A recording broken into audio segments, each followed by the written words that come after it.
السلام علیکم دوستو، فیصل ٹی وی میں خوش آمدید۔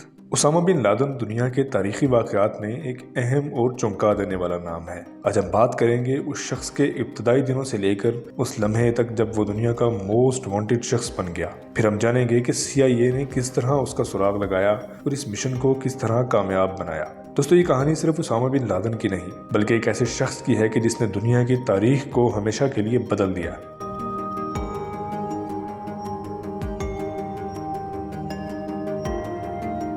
اسامہ بن لادن 1957 میں سعودی عرب کے ایک امیر اور با اثر خاندان میں پیدا ہوا۔ اس کا والد محمد بن لادن ایک کامیاب بزنس مین تھا جو ایک کنسٹرکشن بزنس چلاتا تھا، اور اس وجہ سے اسامہ بن لادن کا خاندان سعودی عرب میں کافی مشہور تھا۔ اسامہ کی تعلیم بھی ایک شاندار ماحول میں ہوئی اور اس نے سعودی عرب اور پھر سوڈان میں تعلیم حاصل کی، لیکن دنیا کو جو شخصیت اس سے ملنے والی تھی وہ ایک عام تعلیم حاصل کرنے والا شخص نہیں تھا۔ 1980 کے دور میں افغانستان پر سوویت یونین کا قبضہ تھا۔ یہ وہ وقت تھا جب اسامہ نے اپنی زندگی کا ایک نیا رخ اختیار کیا۔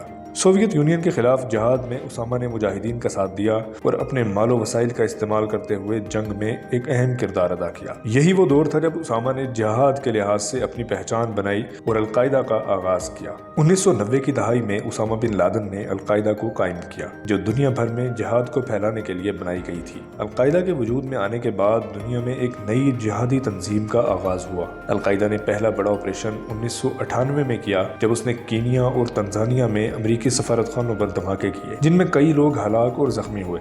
اب اسامہ کے نام کے ساتھ صرف امیر خاندان کا وارث نہیں بلکہ دنیا کا ایک خطرناک دہشت گرد جڑ چکا تھا۔ لیکن سب سے بڑا قیامت برپا کرنے والا واقعہ 11 ستمبر 2001 کا ہوا، جس کو دنیا 9/11 کے نام سے جانتی ہے، جب القاعدہ نے امریکہ کے ورلڈ ٹریڈ سینٹر اور پینٹاگون پر حملے کیے۔ اس قیامت خیز کارروائی میں ہزاروں لوگ ہلاک ہوئے اور پوری دنیا میں گویا ایک لرزہ طاری ہو گیا۔ اس کے بعد امریکہ نے اسامہ بن لادن کو دنیا کا موسٹ وانٹڈ شخص قرار دے دیا اور وار آن ٹیرر کا آغاز کر دیا۔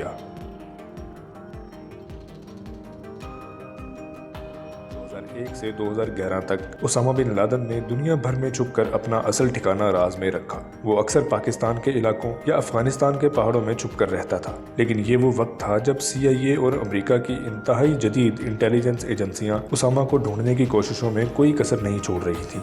ہر ایک راستہ، ہر ایک رابطہ اور ہر ایک ملاقات کو مانیٹر کیا جا رہا تھا۔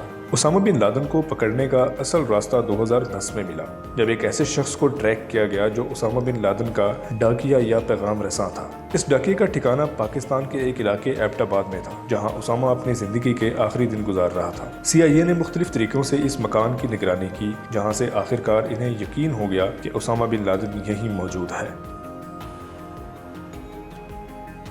2 مئی 2011 یہ وہ دن تھا جب امریکہ نے ایک خاص آپریشن کا منصوبہ بنایا جو آپریشن نیپچون سپیر کے نام سے مشہور ہے۔ نیوی سیلز کی ایک ٹیم نے ہیلی کاپٹر کے ذریعے ایبٹ آباد کے کمپاؤنڈ پر حملہ کیا۔ اس آپریشن میں نیوی سیلز کا ایک خاص دستہ اسامہ بن لادن کے کمپاؤنڈ میں داخل ہوا اور چند منٹوں کے اندر ہی اسامہ بن لادن کو موت کی نیند سلا دیا۔ اس آپریشن کے فوراً بعد ہی امریکہ نے دنیا کو اسامہ بن لادن کی موت کی خبر سنا دی۔ یہ سنسنی خیز خبر دنیا بھر میں آگ کی طرح پھیل گئی۔ بہت سے لوگ اس خبر پر خوشی کا اظہار کرتے ہوئے سڑکوں پر نکل آئے، جبکہ کئی ممالک میں مختلف آراء سامنے آئی۔ لیکن ایک بات تو یقیناً سب کو تسلیم کرنی پڑی کہ دنیا کا موسٹ وانٹڈ شخص اب اس دنیا میں موجود نہیں تھا۔ اسامہ بن لادن کی موت نے دہشت گردی کے ختم ہونے کا نہ تو آخری سفر لکھا اور نہ ہی یہ جنگ وہیں ختم ہوئی۔ القاعدہ آج بھی کچھ علاقوں میں موجود ہے اور دہشت گردی کے مختلف زاویے سامنے آ رہے ہیں، لیکن بہرحال یہ کہانی دنیا کو یہ سبق دے گئی ہے کہ ہر بڑا دہشت گرد کبھی نہ کبھی گرفت میں ضرور آ جاتا ہے، چاہے وہ کتنا ہی طاقتور اور چھپا ہوا کیوں نہ ہو۔ اسامہ بن لادن کا پکڑا جانا صرف ایک آپریشن کا نتیجہ نہیں تھا، بلکہ انٹیلیجنس، ٹیکنالوجی اور صبر کی ایک بہترین مثال تھا۔ دوستو، اگر آپ کو یہ انفارمیشن پسند آئی ہے تو اس ویڈیو کو لائک کیجئے اور فیصل ٹی وی کو سبسکرائب کیجئے مزید انفوٹینمنٹ ویڈیوز کے لیے۔ اس ویڈیو میں اتنا ہی، ملتے ہیں انشاءاللہ نیکسٹ ویڈیو میں، تب تک کے لیے اللہ حافظ۔